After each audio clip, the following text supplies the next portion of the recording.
कर्नाटक सरकार के महाराष्ट्र के 4 बैरेज भरने के आदेश के खिलाफ भीमा नदी नीरू रक्षणा समिति और बीजापुर जिला बीजेपी की तरफ से विरोध किया गया और सरकार के खिलाफ नारे लगाए गए।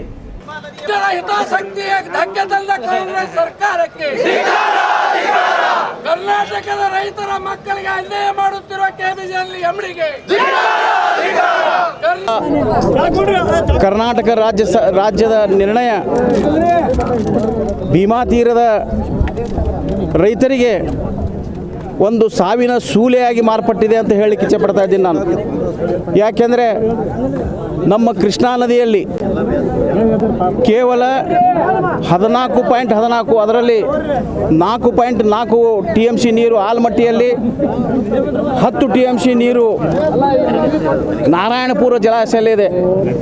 ಅದನ್ನು ಇವತ್ತು ಮಹಾರಾಷ್ಟ್ರ ಮತ್ತು ಕರ್ನಾಟಕ ಸರ್ಕಾರದ ಹೊಂದಾಣಿಕೆ ಮುಖಾಂತರ 8 ಬಾಂಧಾರಗಳನ್ನು ನಿರ್ಮಿಸಲ್ಪಟ್ಟೆವು। ನಮ್ಮ ಡಿಮಾಂಡ್ ಏನಪ್ಪ ಅಂದರೆ ಆ 8 ಬಾಂಧಾರಗಳಲ್ಲಿ ಇವತ್ತು ಕರ್ನಾಟಕ ಸರ್ಕಾರ ಹೇಗೆ ಆದೇಶ ಮಾಡಿದೆ ಅಂದರೆ ಮಹಾರಾಷ್ಟ್ರದ ವಿನಂತಿಯ ಮೇರೆಗೆ, ಮಹಾರಾಷ್ಟ್ರದ ಅಧಿಕಾರಿಗಳ ವಿನಂತಿಯ ಮೇರೆಗೆ, ಅದು ಮುಖ್ಯಮಂತ್ರಿ ಅಲ್ಲ ಅಥವಾ ಯಾವುದೇ ಅಲ್ಲಿಯ ಜಲಸಂಪನ್ಮೂಲ ಸಚಿವರಲ್ಲ, ಅಧಿಕಾರಿಗಳ ವಿನಂತಿಯ ಮೇರೆಗೆ ನಾವು ಮಹಾರಾಷ್ಟ್ರದ 4 ಬ್ಯಾರೇಜ್ಗಳನ್ನು ತುಂಬುತ್ತೀವಿ। ಅದು ಕರ್ನಾಟಕದ ಕೃಷ್ಣಾ ನದಿಯ ನೀರಿನಿಂದ ನಾವು ಖಂಡನೀಯ ಅಲ್ಲಿ 8 ಬ್ಯಾರೇಜ್ಗಳಿದ್ದು 8 ಬಾಂಧಾರಗಳಿದ್ದು ಆ 8 ಬಾಂಧಾರಗಳಿಗೆ ಇವರು ನೀರು ಹರಿಸಬೇಕು।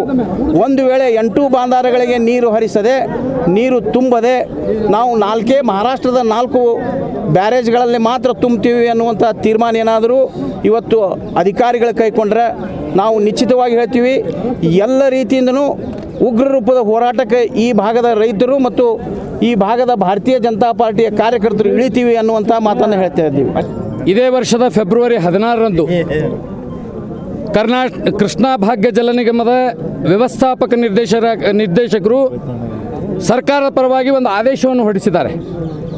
ನಿಜವಾಗಿಯೂ ನಾವು ಪ್ರತಿ ವರ್ಷ ಭೀಮಾ ನದಿಗೆ ನೀರು ಹರಿಸಬೇಕು as per Brijesh Kumar award, ಅದು ಅಲ್ಲದೆ ಸುಪ್ರೀಂ ಕೋರ್ಟ್ ಆರ್ಡರ್ ಪ್ರಕಾರ ಸುಪ್ರೀಂ ಕೋರ್ಟಿನ ನಮ್ಮ ಸಾರ್ವಜನಿಕ ಹಿತಾಸಕ್ತಿ ಅರ್ಜಿಯಲ್ಲಿ ನ್ಯಾಯಾಲಯದ ನೀರಿನ ತೀರ್ಪಿನ ಪ್ರಕಾರ 2ನೇ ನ್ಯಾಯಾಧೀಕರಣದ ತೀರ್ಪು ಗೆಜೆಟ್ ನೋಟಿಫಿಕೇಶನ್ ಆಗಿ ಶಾಸನ ಆಗಿ ಹೊರ ಬರೋ ತನಕ ಆ ಭೀಮಾ ನದಿ ಬತ್ತಲಿಕ್ಕೆ ಕೊಡೋದಿಲ್ಲ ಅಂತೇಳಿ ಮಹಾರಾಷ್ಟ್ರದವರು ಅಫಿಡೇವಿಟ್ ಕೊಟ್ಟಿದ್ದಾರೆ।